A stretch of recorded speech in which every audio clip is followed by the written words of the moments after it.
ఈ ప్రభుత్వం చర్యలు చేపడుతుందని చెప్పి నేను ఈ సందర్భంగా తెలియజేస్తున్న మిత్రులారా ఇవాళ ఆలోచన చేయండి.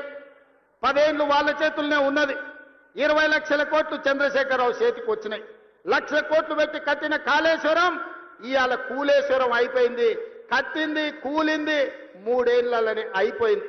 వెనకటికెవడో బుద్ధిమంతుడంట పందిరేస్తే కుక్కతోక తలిగి కూలిపోయిందంట.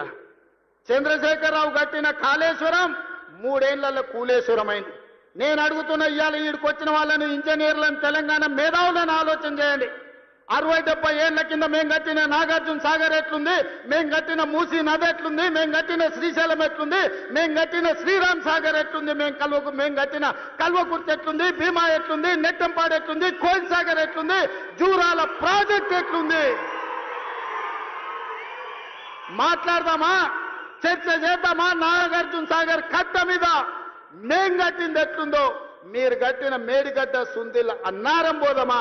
ఆడనే కూలిన కూలేశ్వరం కాడ మిమ్మల్ని ఉరి తీసిన తప్పు లేదు. మీరు కట్టుడు 1 లక్ష కోట్లు మింగి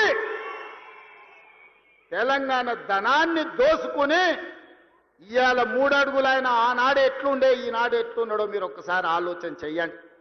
ఆనాడు గంజి కష్టం ఉన్న 3 అడుగులైన ఇవాళ బెంజ్ కార్లలో తిరుగుతుండే ఎక్కడి నుంచి వచ్చినాయో మీరు ఒక్కసారి ఆలోచన చేయండి. ఇవాళ మీరు మమ్మల్ని పని చేయలేదంటారా? ఇవాళ తుంగతుర్తికి పెద్దలు ఉత్తమ్ కుమార్ రెడ్డి గారు చెప్పిండ్రు, దేవాదుల నుంచి ఇక్కడికి నీళ్లు తేవాలే ప్యాకేజ్ నెంబర్ 6 నుంచి అని ఈ వేదిక మీద నుంచి నేను మాట ఇస్తున్నా. తుంగతుర్తి శాసనసభ నియోజకవర్గానికి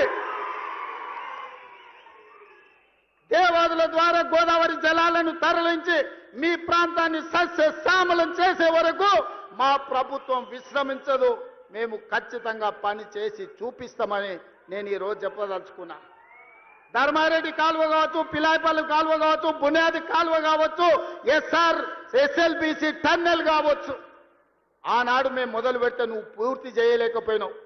ఏట్లో రాయి తీయ కూట్లో రాయి తీయలేనోడంట ఏట్లో మునిగి పెద్ద బండరాయి తీస్తాడంట. ఈ మునగాడంట గోదావరి జలాలు తుంగతుర్తికి తెస్తాడంట. 10 ఏళ్ళు మన గడ్డి వీకినవా? ఫామ్ హౌస్లో దొర దగ్గర గాడిద పని చేసినావా అని నేను అడుగుతున్నా. 10 ఏళ్ళలో ఒక్కరోజన్నా ఆలోచన చేసినవా? తులసి వనంలో గంజాయి మొక్కలాక ఆడొక్కడి గెలిచి ఏకలింగం ఏందేందో మాట్లాడుతున్నాడు. ఆ కాంగ్రెస్ పార్టీ కార్యకర్తలారా మీరే చూసుకోండి. ఆ ఏకలింగంను ఇవాళ ఈ నల్గొండ జిల్లా తులసి వనంలో ఒక గంజాయి మొక్క మొలిసింది. పక్కనే వచ్చేసారి కూకటి వేళ్లతో నా గంజాయి మొక్కను బీకే బాధ్యత మీదే అని చెప్పి నేను ఈ సందర్భంగా తెలియజేస్తున్నా. మిత్రులారా, తుంగతుర్తి కాంగ్రెస్ పార్టీ కార్యకర్తల గురించి ఎంత చెప్పినా తక్కువే. ఆనాడు మందుల శామెల్కు ఢిల్లీ టికెట్ ఇచ్చినప్పుడు కాంగ్రెస్ పార్టీ ఆశీర్వదించినప్పుడు మందుల శామెల్ నేను అడిగిన పిలిచి ఎంత ఉందని 50 ఉంది సార్ అన్నాడు. మళ్ళీ ఎస్సనగదు ఉంది మందుల శామె దగ్గర బాగానే జమ చేసిండు అనుకున్నా. 50 అంటే అన్నా 50,000 ఉన్నాయి సార్ అన్నాడు. జేబులో 50,000 పెట్టుకొని తుంగతుర్తికి వస్తే 60,000 మెజార్టీతో గెలిపించిన మీ రక్తాన్ని చెమటగా మార్చి సోనియమ్మ ఆశీర్వదించి పంపించిన మందుల శామెల్ జేబుల్లో సోనియమ్మ పెట్టుకొని ఫోటో పెట్టుకొని వస్తే మీరు గుండెల్లో పెట్టి చూసుకొని భుజాల మీద మోసి ఈరోజు 60,000 పైచిలకు మెజార్టీతోని ఇవాళ ఎమ్మెల్యేని చేసింది. మందుల శామెల్ వాళ్ళందరూ నీ కుటుంబ సభ్యులు, నీ సోదరు, వాళ్ళందరినీ నువ్వు మంచిగా చూసుకోవాలి. వాళ్ళందరి కష్ట సుఖాలల్లో కలుపుకపోవాలి. ఒకరికి బాధ ఉంటుంది, ఒకరికి దుఃఖం ఉంటుంది, ఒకరికి కోపం ఉంటుంది, ఒకరికి ఆలోచన ఉంటుంది, ఒకరికి ఆశ ఉంటుంది.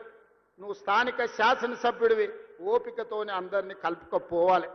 ఎందుకంటే ఆ ఎల్లా కేవలం సోనియమ్మ మాట మీద నిన్ను 60,000 మెజార్టీతో వీళ్ళే గెలిపించారు.